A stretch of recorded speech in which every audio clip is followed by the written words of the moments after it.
आपके पैसे की सुरक्षा के लिए ही है। हम सभी जानते हैं कि आजकल पेंशन, सब्सिडी, बीमा, यूपीआई सब कुछ बैंक खाते से जुड़ा है।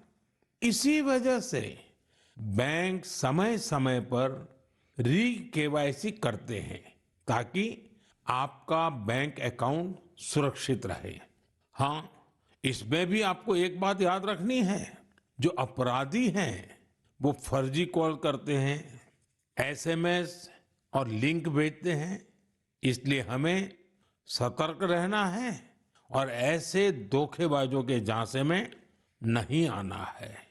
केवाईसी या री केवाईसी केवल अपने बैंक की शाखा या आधिकारिक ऐप और ऑथराइज्ड मीडियम से ही कराएं। ओटीपी, आधार नंबर या बैंक खाते संबंधी जानकारी किसी को भी न दें। और सबसे अहम बात, अपने पासवर्ड को समय समय पर जरूर बदलते रहें। जैसे हर मौसम के साथ खान पान बदल जाता है, पहनावा भी बदल जाता है, वैसे ही नियम बना लीजिए कि हर कुछ दिन में आपको अपना पासवर्ड भी बदल लेना है। साथियों, हाल ही में भारतीय रिजर्व बैंक ने इन्हीं विषयों पर वित्तीय साक्षरता सप्ताह का आयोजन किया था। वित्तीय साक्षरता का ये अभियान अब पूरे वर्ष जारी रहेगा। इसलिए भारतीय रिजर्व बैंक के मैसेज का ध्यान रखें और अपनी केवाईसी अपडेटेड रखें। याद रखिए, सही केवाईसी, समय पर री केवाईसी, करे खाता सुरक्षित, बने सशक्त नागरिक। क्योंकि सशक्त नागरिकों से ही बनता है मजबूत और आत्मनिर्भर भारत। मेरे प्यारे देशवासियों, हमारे किसान केवल अन्नदाता नहीं हैं, वे धरती के सच्चे साधक हैं। मिट्टी को सोना बनाना क्या होता है, ये कोई हमारे किसानों से सीखे। और हमारा आज का किसान तो परंपरा और टेक्नोलॉजी दोनों को साथ लेकर चल रहा है। और मुझे ये देखकर खुशी होती है कि हमारे किसान अब सिर्फ उत्पादन नहीं, बल्कि गुणवत्ता, वैल्यू एडिशन और नए बाजारों पर भी ध्यान दे रहे हैं। ओडिशा में हिरोत पटेल नाम के एक युवा किसान से जुड़ी जानकारी वाकई बहुत प्रेरक है। करीब 8 साल पहले तक वे अपने पिता शिवशंकर पटेल के साथ पारंपरिक ढंग से धान की खेती करते थे। लेकिन उन्होंने खेती को नए नजरिए से देखना शुरू किया। अपने खेत के तालाब के ऊपर उन्होंने मजबूत जालीदार ढांचा बनाया, उस पर बेल वाली सब्जियां उगाई, तालाब के चारों ओर केले, अमरूद और नारियल लगाए और तालाब में मछली पालन भी शुरू किया।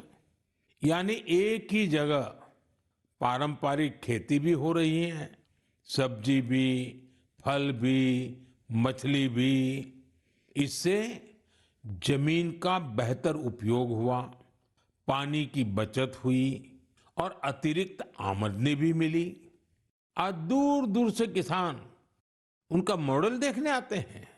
साथियों, केरला के त्रिशूर जिले में एक गांव ऐसा है जहां एक ही खेत में 570 तरह की धान की किस्में लगाई जाती हैं।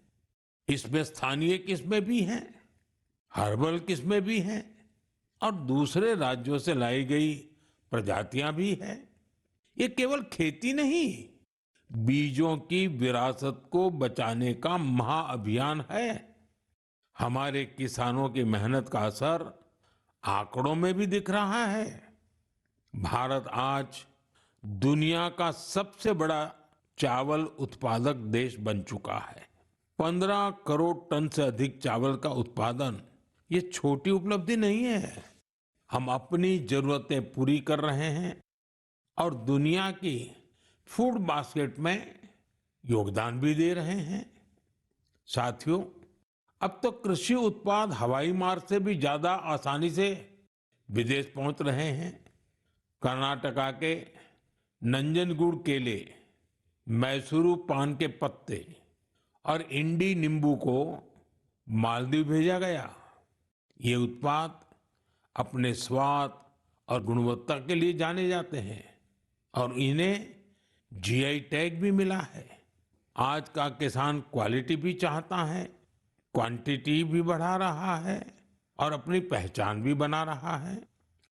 मेरे प्यारे देशवासियों, पिछले वर्ष इसी समय महाकुंभ की अद्भुत तस्वीरें आपको जरूर याद होगी।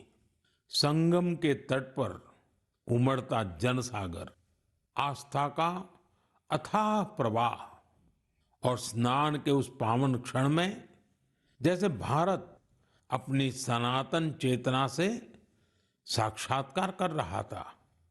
साथियों, महाकुंभ की वही धारा, वही माघ का महीना, वही श्रद्धा का स्वर जब उत्तर से दक्षिण की ओर बढ़ता है तो एक नई पहचान ले लेता है।